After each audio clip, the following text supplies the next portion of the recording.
ముంబైలోని బాంద్రా జిమ్లోంచి సమంత గారు బయటకు వస్తున్నారు.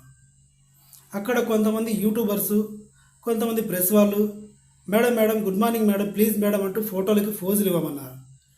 అప్పటికి సమంత స్లీవ్లెస్ వేసుకొని జిమ్ సూట్లో ఉంది. ఫోన్ మాట్లాడుతూ వచ్చింది. బయట కార్ లేదు, డ్రైవర్ లేడు.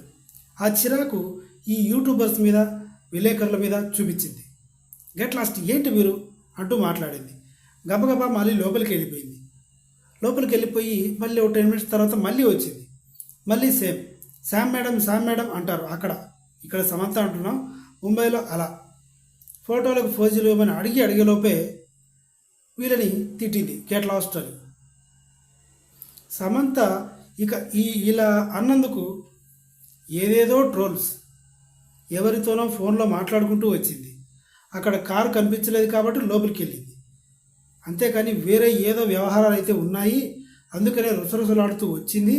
మేము ఫోటోలు తీయబోతుంటే తిట్టేసి వెళ్ళిపోయింది. మళ్ళీ వచ్చి కారెక్కి వెళ్ళిపోయింది.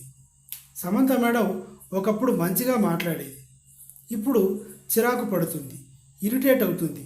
ఎందుకు, ఏమైంది అంటూ మళ్ళీ సోషల్ మీడియాలో రాస్తున్నారు వార్తలు, ముఖ్యంగా సుమన్ టీవీ. వాళ్ళు ఏది రాస్తే అదే సిబిఐ క్లారిటీ ఇచ్చినట్టే. సో మొత్తానికి సమంత కొంచెం ఆరోగ్యం కుదుటపరుచుకొని ఓ ప్రొడక్షన్ కంపెనీ పెట్టింది. ఇప్పుడు తన ఫిట్నెస్ని కాపాడుకుంటుంది. డ్రైవర్తో ఫోన్లో మాట్లాడుతుంది అనుకుంటున్నాను నేనైతే. ఫోన్ మాట్లాడుతూ వచ్చింది, అక్కడ కారు లేదు. తర్వాత లోపలికి వెళ్ళిపోయింది. వీళ్ళు ఇరిటేట్ చేస్తుంటే లోపలికి వెళ్ళిపోయి కారు వచ్చిన తర్వాత డ్రైవర్ ఫోన్ చేస్తే మళ్ళీ వచ్చి కారు ఎక్కి వెళ్ళిపోయింది. ఇది ఆ రోజు బాంద్రాలో జిమ్ దగ్గర జరిగింది.